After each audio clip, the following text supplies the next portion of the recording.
Bonjour, mesdames et messieurs, chers paroissiens. Donc, ce matin, c'est simplement une information pour vous rendre compte un peu de l'ouvrage qui a été fait durant cet été, l'été 2012, au patrimoine religieux de Grande-Rivière, donc l'Église. Donc, toute la transformation qui a été faite, puis surtout la transformation qui a été faite par les entreprises PABOC que j'ai ici à côté de moi. Donc, vous avez le grand capitaine Gérard Moreau. Gérard, bonjour Gérard. Bonjour. Comment ça va? Ça va bien? Ça va bien. Bien. Moi, nos travaux. OK. Ensuite, un monsieur Andelart, Gilbert. Oui, Bien, salut. Gilbert? Oui, ça va très bien, oui. Bon, ensuite, on a notre ami Alain. Alain qui est parti, je pense, débarrer les portes. Il va revenir. Donc, Alain ici. Alain, Lui, il est en charge. Lui, il est en charge. Alain qui est en charge de toute la confection puis l'ajustement technique. Technique, ah oui. Ça va bien? Oui, ça c'est. Bon, donc on a ce monde-là et vous remarquez les portes sont en cuivre et toutes les portes ont été refaites. Tout à l'heure, nous allons aller à l'entreprise Gérard Moreau. On va vous démontrer comment ça a été réalisé. Et les portes en cuivre, vous prenez comme l'ouverture ici, là. Si on devait acheter ça aujourd'hui, tout refaire ça, ça coûterait 25 000 $. Le trou ou la porte? Du trou de la porte. Là, ça vaudrait 25 000 $. Donc, vous voyez que l'Église de Grande-Rivière, c'est un patrimoine qui vaut de la valeur.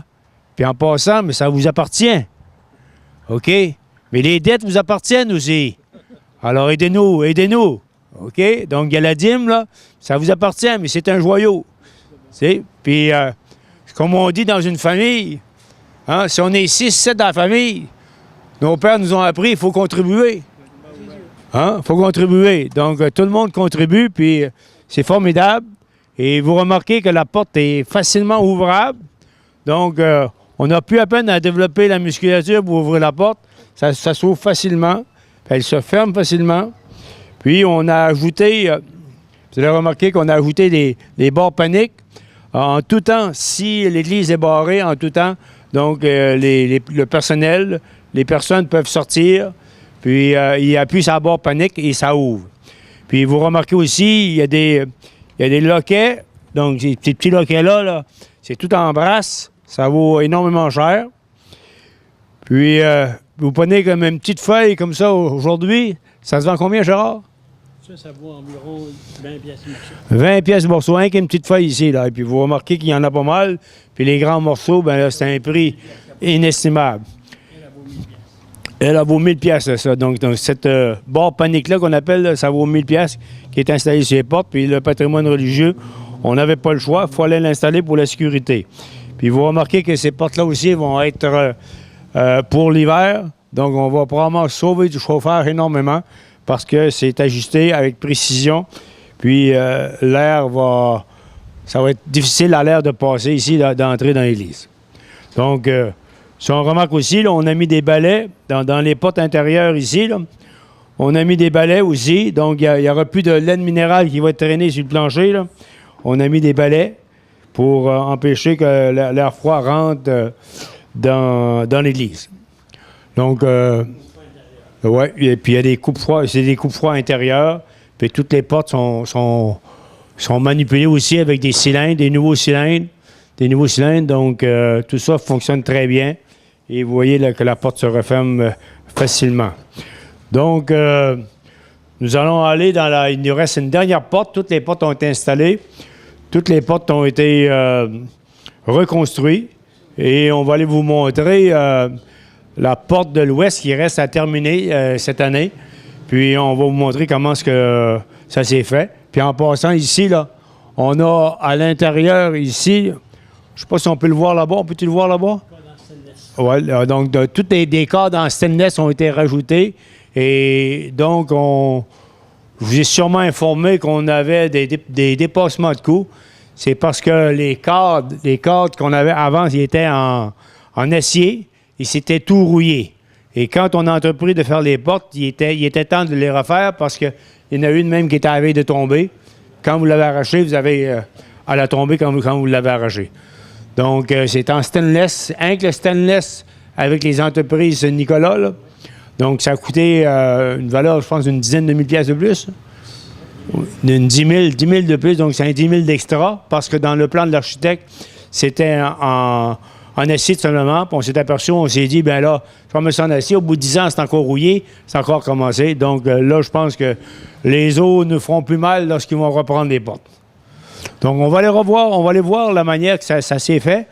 Et pour l'histoire aussi, la première porte a été posée.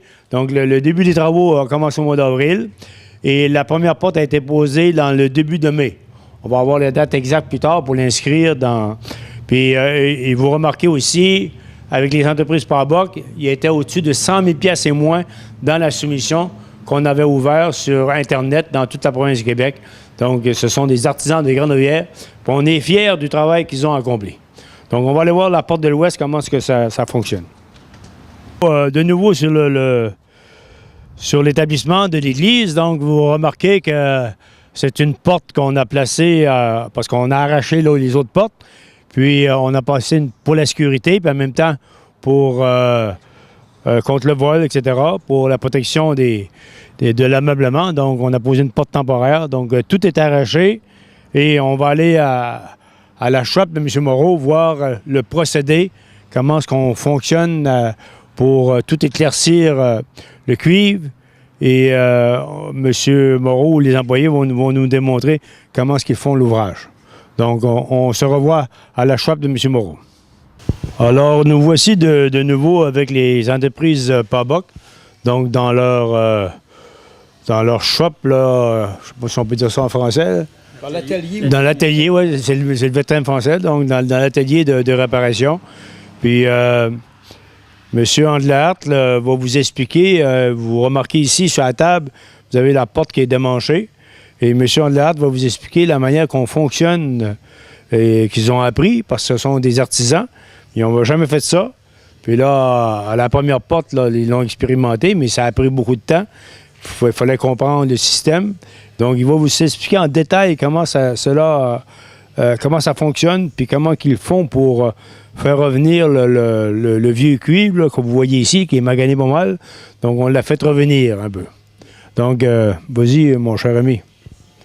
Bien, vous expliquez ça à peu près, comment est-ce qu'on procédait. Si vous voyez ici, on vous montre le cuivre exactement quand on l'a démantelé sur les vieilles portes de l'église avant qu'il ait été travaillé. Vous avez une idée à quel état qu'il était, parce que c'est du cuivre qui date d'une 60aine d'années, là. Pour vous donner une idée, après que ça a été travaillé, bien, le cuivre, on a réussi à le ramener à peu près comme ça. Puis le procédé qu'on a utilisé, c'est un procédé qu'on a trouvé sur Internet, là, les manières de nettoyer le cuivre. C'est avec des bassins d'eau, puis à la bicarbonate de soude, à la petite vasque, comme qu'on appelle, là. C'est des bassins qu'on faisait chauffer, des bassins d'aluminium. On va vous les montrer, les bassins sont là. Puis les bassins, bien exactement, c'est ça que ça a pris. Ça prenait un bassin. Le premier bassin ici que vous voyez qui a du bleu à l'intérieur, c'est un bassin avec de la bicarbonate de soude et de l'eau qui est chauffé à une certaine température pour réussir à faire un effet microchimique qui fait que ça peut enlever le vieux cuivre. Vous voyez comment ce qui vient après une coupe d'heure dans le bassin, bien, il commence déjà à revenir. Puis après le procédé, bien, le bassin, on change de bassin, on met le cuivre dans juste de l'eau pour arrêter le procédé chimique de travailler. Puis ensuite, ben, les morceaux, les pièces sont nettoyées, sont emmenées sur l'autre table, puis sont polies.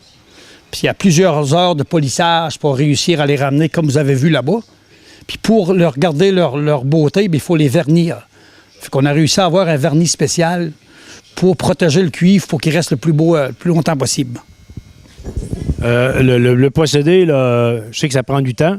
Ça prend combien de jours à peu près pour que le cuivre peut donner son visage un peu plus jeune? Un peu plus jeune, ça prend pas mal de temps. Le temps là-dedans, à l'air, ça prend combien de temps qu'on le fait bouillir à peu près?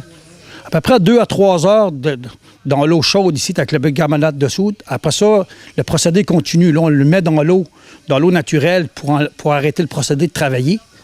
Puis ensuite, on passe à l'autre table, puis il y a beaucoup de polissage. C'est le polissage qui prend beaucoup de temps. Il y a plusieurs heures de polissage par pièce. Une pièce peut prendre 2 à 3 heures juste pour la ramener, là. Une toute petite pièce. Fait qu'il y a beaucoup d'heures de travail là-dedans. Puis vous remarquez que si on revient ici, sur la porte. Donc, en dessous c'est une enveloppe de cuivre. En dessous de l'enveloppe de cuivre, il y a du vénir. C'est du... Oui, monté, là. Alain pourrait vous expliquer. Vous avez la vieille porte. OK, on a ici le vieux cadre. Le vieux cadre qui était en acier rouillé. Puis maintenant, c'est en stainless. C'est installé en stainless. Est-ce qu'on a un morceau de stainless ici? Non? On va vous le montrer dans l'autre atelier, les nouveaux. OK, dans l'autre atelier, on va aller voir dans l'autre atelier. Puis, vous remarquez que la doublure intérieure, c'est un vénir. Est-ce qu'on installe un vénir de même quand même après? Oui, on installe un vénir quand même, puis vous avez de l'isolation que vous mettez aussi. Hein. OK, donc les portes sont toutes isolées. Les anciennes sont un peu isolées. Oh, les anciennes n'étaient pas isolées. C'est pour ça que c'était froid, là. Il faut expliquer au monde aussi que la seule chose qui est récupérée sur les portes, c'est seulement que le cuivre. Seulement que le cuivre pour le patrimoine historique qu'on a récupéré. Les portes sont neuves au complet. Les cadres, les pentures, les poignées, toute la structure de la porte au complet, c'est complètement en stainless. C'est tout neuf au complet. Il y a absolument, la seule chose qu'on récupère sur les vieilles portes, c'est l'aspect historique, c'est le cuivre qui est sur les portes, qui est récupéré, qui est nettoyé, qui est appliqué sur les portes neuves. Parce que toutes les portes de l'église, c'est tout neuf au complet. Les pentures, les poignées, les barres paniques, il n'y a rien qui a été récupéré. C'est tout du matériel neuf. C'est seulement que le cuivre, que le monde comprend bien, qu'il y a juste le cuivre qui a été récupéré. Les portes, c'est neuf au complet. C'est important que le monde sache, là. Puis vous remarquez aussi que dans les pentures, il y a 3 nouvelles pentures pour chaque porte. 4 pentures pour chaque porte. Puis chaque penture, je pense, ça vaut un prix assez élevé. Ça vaut 80 pièces chaque, tu sais. Oui, 80 pièces. Donc, ça veut dire que c'est à peu près 400 pièces seulement pour les pentures. Les pentures, puis ça ouvre facilement. On n'a pas de misère à ouvrir les nouvelles portes. C'est sûr que les portes, les anciennes portes ont fait 70 ans. Attendez-vous que les nouvelles portes, là, ça va être un minimum de 70 ans et plus que ça va rester là. Si on vit encore jusqu'à là, on va être beaux garçons. C'est sûr nous autres, on ne travaillerait plus là-dessus. Bon, donc, ça fait le tour ici. Donc, maintenant, on va aller voir dans l'autre atelier. On va vous montrer l'assemblage. L'assemblage des portes qui se fait dans l'autre. Donc, ça demande pas mal grand d'atelier. Hein? Il y a beaucoup de principes à suivre. C'est vraiment le partir du début, aller jusqu'à la fin. Là, vous allez voir la fin dans l'autre atelier là-bas, comment est-ce que la porte se réalise avant l'installation. Comme ça, vous autres, les entreprises Pabok, là, vous avez pris une grande expérience dans l'artisanat de refaire les églises. C'est sûr que nous autres, une compagnie de charpentiers menuisiers, c'est qu'on construit des maisons d'œuvre résidentielles, commerciales. C'est la première fois qu'on s'embarquait dans un projet comme ça, de récupérer des portes d'église et refaire ça en métal. Parce que, comme tout le monde nous connaît, on travaille du bourg, le métal, puis le cuivre, puis le stainless. C'était une première expérience pour nous autres. Puis on a vraiment aimé ça. On a appris là-dedans. Puis c'est sûr qu'à cette heure, bon, là, on a le tour, mais on a fini. Fait que là, on pourrait... Oui, puis nous autres, on est à Grande-Rivière, on est très contents aussi que c'est une entreprise de Grande-Rivière. Il y a au moins une entreprise de Grande-Rivière qui a travaillé sur l'église. Oui, puis avec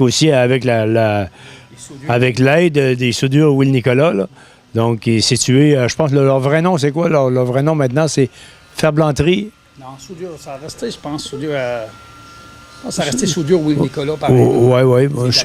Je sais qu'il y a un nouveau nom, là. Mais en tout cas, ces gens-là travaillent terriblement bien pour la soudure, honnête, puis c'est fait avec exactitude. Puis ensuite, dans le trou des portes, c'était pas conforme, hein? Non, parce qu'il n'y a pas une porte. Vous savez, dans les années que ça a été construit, il n'y a pas une porte qui a la même dimension. L'église, on a l'impression que c'est toutes des portes pareilles. Et on a toutes le même aspect, mais il n'y a pas un trou de porte qui était de la même dimension. Ça fait qu'il fallait vraiment faire porte par porte. Il fallait tout prendre les mesures. À chaque porte qu'on faisait, il fallait tout reprendre les mesures. Les cadres, les structures étaient refaites pour chaque porte numérotée parce que tu ne pouvais pas changer un cadre de porte, ça ne fitait pas. C'était vraiment...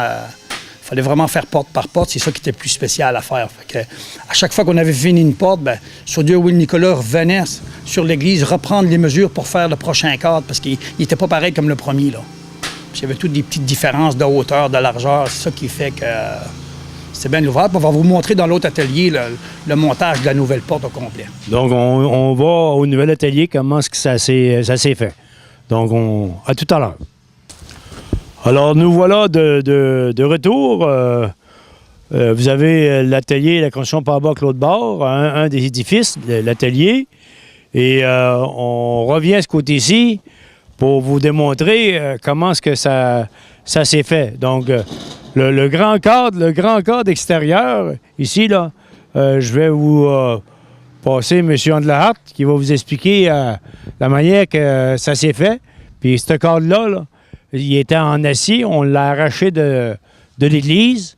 Et il fallait faire attention aussi pour pas que la brique soit brisée, honnête, parce qu'on pouvait s'attendre aussi à des frais supplémentaires, mais ça a bien été. Ça a très, très bien été. Comme qu'on revient aux mêmes choses qu'on disait tantôt, bien, comme vous voyez ici, ça c'était les vieilles portes de l'église qu'on a défaites. Ça, c'est le cadrage intérieur. Ça, c'est le cadrage intérieur des vieilles portes. Vous voyez à côté, le nouveau cadrage de toutes les portes de l'église, c'est un nouveau cadrage qui a été fait, c'est Soudure Louis-Nicolas, qui est tout en stainless au complet. Puis les cadres extérieurs des portes ont été refaites aussi. On a enlevé les vieux cadres qui étaient en acier, qui étaient maganés aussi, puis on a refait faire des cadres tout en stainless à grandeur pour une durée de vie inestimable. On ne sait même pas combien d'années que ça peut te faire, parce que là, c'est tout du stainless au complet. Puis les pentures de portes sont en stainless aussi, puis là, c'est pour vous expliquer un peu là, que vraiment, ça a tout été refait au complet. Puis il n'y a absolument plus resté à rien des vieilles portes, il y a seulement que le cuivre qu'on a récupéré.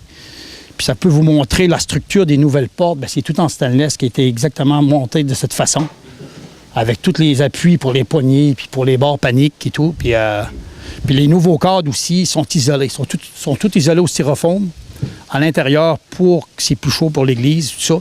Qu'il y a moins de perte d'énergie pour l'église qui est déjà très grande à chauffer. Fait que ça vous donne une bonne idée exactement comment c'est. Puis les anciennes portes sont pas à penture, sont avec des gonds. Les nouvelles portes, c'est tout avec des grosses pentures comme ça. Une penture qui peut supporter 800 livres par penture. Il y en a 4 par porte. Tout des coussinets, tout des bearings. C'est tout sur bearing. C'est vraiment... puis c'est en brasse. Ça fait que ça ne rouillera pas. Ça va être là pour plusieurs années. Là, que l'église, on ne parlera plus de changer les portes de l'église là, pour les prochains 70 ans.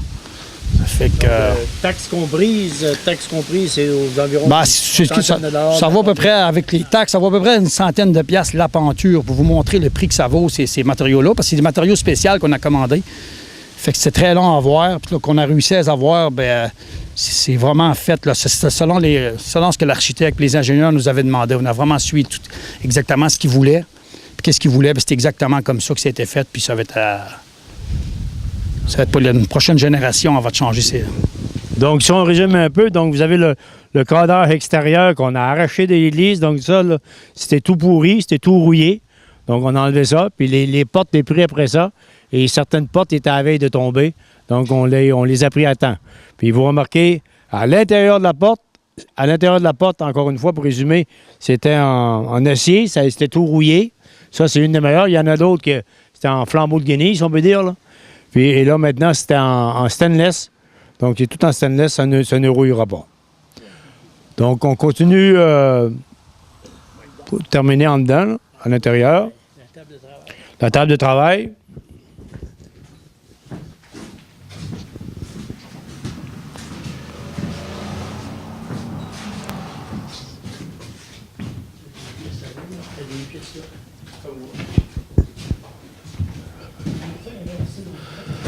Alors ici, vous avez les pièces ici, c'est pour une porte seulement, je pense, hein? Oui. Donc, vous remarquez ici les nombreuses pièces qu'on a été obligé de travailler, une pièce à la fois, si on peut dire. Alors, il y a de nombreuses pièces et pour pouvoir compléter tout ça, là, ça prend énormément de travail, de main-d'œuvre. Ça prend, autrement dit, de la main-d'œuvre, je dirais pas qualifiée, mais la main-d'œuvre qui est vaillante, qui frotte pour faire revenir le cuivre là, à une allure respectable. Donc, c'est évident qu'on aurait pu laisser le cuivre avec empreinte du nombre d'années, là, mais le patrimoine nous demandait au moins d'essayer de recycler un peu, de les faire revenir un peu. Puis, on applique un vernis, une espèce de lac sur ça. Puis, on sait bien que le cuir, ça va noircir à la longue pareil, mais ça va être refait. C'est refait à neuf, si on peut dire, là. Puis, vous avez le lac ici, là. C'est un rosoleum qu'on appelle, là. Donc un revêtement très illustré pour faire les portes. Donc, vous remarquez, mesdames et messieurs, qu'il y a beaucoup d'ouvrages. Beaucoup d'ouvrages et ça prend de la patience, beaucoup de patience. Puis, ça prend une main-d'œuvre aussi qui sont vaillants, puis qui retournent sur le métier, puis qui frottent. m'a dit comme l'expression, 100 fois, il faut retourner sur le métier et ne jamais se décourager. Donc, c'est un peu ça que les entreprises Parbach ont fait. Donc, ils ont fait énormément d'ouvrages. Puis, souvent, il y a des personnes dans la société qui jugent tout de suite. Ah, c'est ça, ça coûtait cher, mais ils n'ont pas vu le travail énorme. Et c'est à la suite de ces revendications-là là, que ce matin, avec la télévision communautaire, qu'on félicite en passant de nous informer de ça, qu'on a pris le temps pour expliquer aux gens la manière que ça s'est fait. Et c'est évident qu'on n'a pas fini de vous rendre des rapports. Durant l'automne, on va vous donner un compte-rendu de tout ce qui a été fait, puis de la manière que ça a été fait, puis où est-ce qu'on est rendu exactement dans les finances. Mais il y a une chose que je peux vous dire, que les gens de Grande-Rivière, ils sont bien chaleureux, ils nous ont aidés, puis c'est de même qu'on a pu, ensemble, avec toute l'équipe des Marguilliers, avec toute l'équipe là, de M. Gérard Moreau aussi, là, dans les entreprises Parbach, on a réussi à passer à travers. Puis il y avait aussi les boutins là, qui venaient c'est pas pareil que moi, mais qui venaient d'un bout de Kamouraska. J'ai oublié le nom de la compagnie des boutins. J'en souvenez-vous? Ah, et Unique, la compagnie Unique, qui a tout fait, les vitres, honnête, puis ça a été... il y avait plusieurs morceaux de pourris dans les vitres, ils ont tout changé ça. Puis il nous reste un petit peu de peinture à faire. Puis en même temps aussi, je tiens à souligner que la cheminée, qui était très haute, a été baissée d'une 30aine de pieds. Puis on l'a sauvée in extremis parce qu'elle était presque... Elle a failli tomber.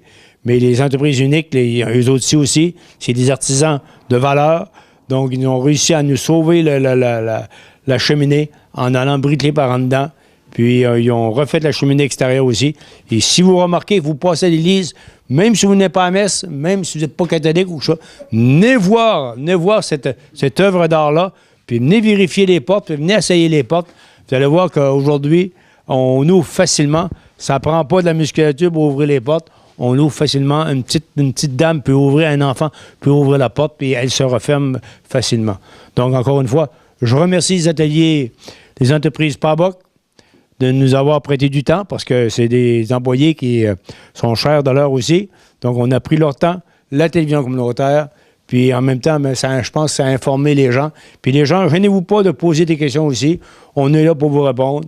Puis, encore une fois, un grand merci aux entreprises Parbach. Merci. Bonne journée. TVCGR, notre monde, notre télé.